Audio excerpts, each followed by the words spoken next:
Vous organisez dans toutes les régions de Côte d'Ivoire des plateformes d'échange avec les élus, les cadres et le corps préfectoral sur la paix et la réconciliation nationale. Alors, la dernière vient donc de se tenir ici à Boisflé. Alors, quels sont les objectifs que vous visez? Vous savez, les cadres, les élus et les autorités locales des différentes régions de la Côte d'Ivoire développent des efforts dans le sens de la consolidation de la paix et dans le sens de la réconciliation nationale. Ce sont des activités qu'ils mènent au jour le jour et c'est cette contribution-là qui a fait que cette question de cohésion sociale et de réconciliation nationale est arrivée, qui a fait qu'elle soit arrivée au niveau que nous connaissons aujourd'hui.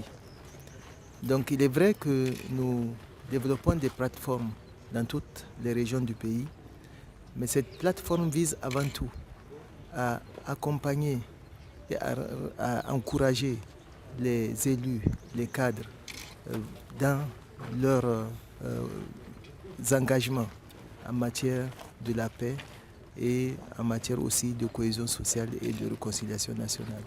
Et justement, comment les populations que vous rencontrez accueillent ou appréhendent ces plateformes d'échange? Oui, les populations, en tout cas partout où nous sommes passés, sont très favorables à ces plateformes d'échange. Parce que après les deux épreuves que la Côte d'Ivoire a connues, partout où nous allons, que ce soit au niveau des autorités locales, au niveau des populations, dans toute composition confondue, tout le monde s'accorde à dire plus jamais ça. Donc tout le programme que nous déroulons et qui se rapporte aux différentes plateformes est bien accueilli par les populations qui le manifestent par leur engouement et par le niveau de participation qu'ils démontrent à chaque fois que nous allons dans les régions. C'est cela, Madame Aïchatoumine Daoudou. Ce travail sur la consolidation de la paix et la réconciliation nationale résulte de la résolution 2162 du Conseil de sécurité qui fonde le mandat de la mission. Alors à ce niveau, qu'est-ce qui a été déjà fait sur la route de la paix et quels sont les défis qui restent à relever? Oui, vous savez, depuis 2004 que l'ONUCI a été installée en Côte d'Ivoire. Elle a été sur la base d'une résolution du Conseil de sécurité. Et chaque année, le Conseil de sécurité reconduit ces résolutions pour permettre à l'ONUCI de mettre en œuvre le mandat que le Conseil de sécurité définit. La dernière en date est la résolution 2162 dont vous parlez, qui a été adoptée en juin 2014.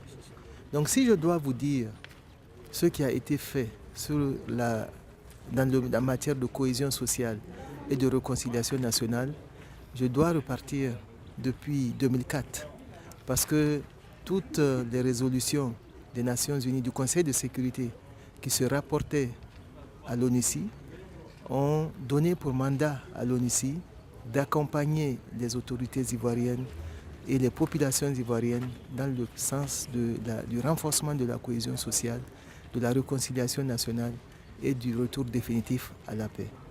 Donc je ne remonterai pas à 2004 parce que de 2004 à maintenant, je pense que beaucoup a été fait, tout le monde peut le voir et ces succès qui ont été enregistrés sont la concordance de beaucoup d'actions, de beaucoup d'interventions de différents acteurs, dont l'ONUCI. Concernant particulièrement le désarmement des ex-combattants censés prendre fin d'ici juin prochain, alors à votre avis, comment réussir effectivement ce désarmement que tout le monde, tous les acteurs appellent de tous leurs vœux? Oui, vous l'avez dit, le désarmement, la démobilisation et la réinsertion, communément appelée DDR, en Côte d'Ivoire, doit prendre fin en juin 2015. C'est une décision qui n'a pas été prise par l'ONUCI, c'est une décision qui n'a pas été prise par la communauté internationale. C'est une décision souveraine des autorités ivoiriennes qui ont estimé que le DDR devrait finir au mois de juin 2015. Le rôle de l'ONUCI a toujours été d'accompagner les autorités ivoiriennes dans la mise en œuvre de ce programme DDR. Et de ce fait, nous coopérons très étroitement avec l'ADDR. Je suis optimiste pour ce qui concerne le DDR parce que au jour d'aujourd'hui, si vous regardez les chiffres, vous verrez que plus de 60% des ex-combattants ont été démobilisés. Le travail continue, notre appui à la DDR continue et tout sera mis en œuvre, en tout cas du côté de l'ONUCI et de la communauté internationale, pour accompagner les autorités ivoiriennes dans la finalisation de ce programme DDR. Alors, partout où vous êtes passé, Madame Aïchatoumine Daoudou, vous avez parlé d'environnement électoral apaisé.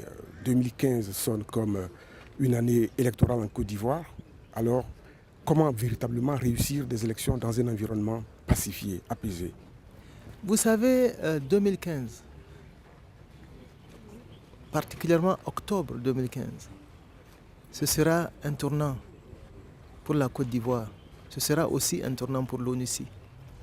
Un tournant pour la Côte d'Ivoire parce que ce seront les premières élections post-crise qui seront organisées après la crise. Et vu tout l'environnement qui caractérise aujourd'hui la Côte d'Ivoire, cette année 2015 va être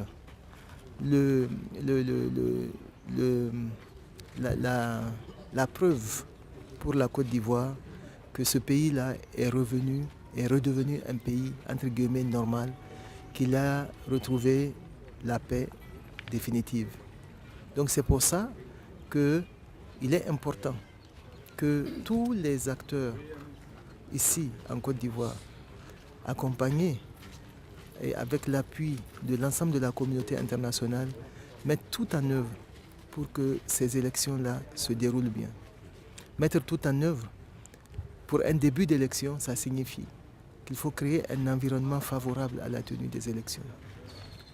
Oui. Avant de vous laisser partir, Madame la numéro 1 de l'ONUCI, nous sommes ici dans les locaux de la radio de la Maraoué, la radio locale.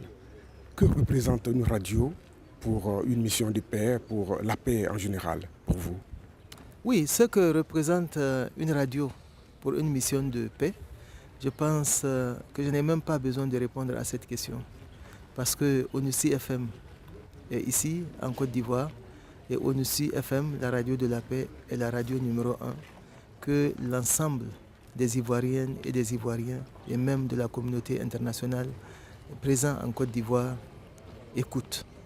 Une radio, dans la consolidation de la paix, est une radio, est un élément capital parce que la radio permet de généraliser et de diffuser les messages de paix, de cohésion sociale et de réconciliation nationale, tous des objectifs pour lesquels l'ONUCI est présente en Côte d'Ivoire.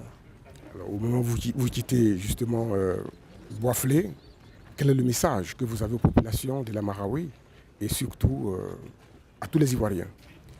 Le message que je lance à la population de la Maraoué et partant à l'ensemble des populations ivoiriennes, c'est justement cet appel que je n'ai de cesse de lancer depuis un certain temps.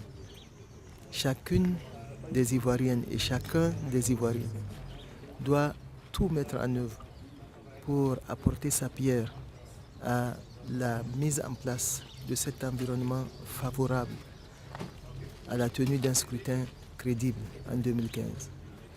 Je rappelle aussi, et je le ferai à chaque fois que j'aurai l'occasion, que les élections sont un passage normal dans la vie d'un État démocratique et elles ne doivent pas donner lieu à des tensions et à des conflits. Dans un pays démocratique, s'il y a des contestations, qu'elles soient liées ou non à des élections, il y a des voies légales de droit que chaque citoyenne et chaque citoyen doit adopter. Et c'est cela qui va illustrer et qui va convaincre l'ensemble de la communauté internationale que la Côte d'Ivoire est redevenue la Côte d'Ivoire. Voilà, Madame Aïchatou Daoudou, je vous remercie. C'est moi qui vous remercie.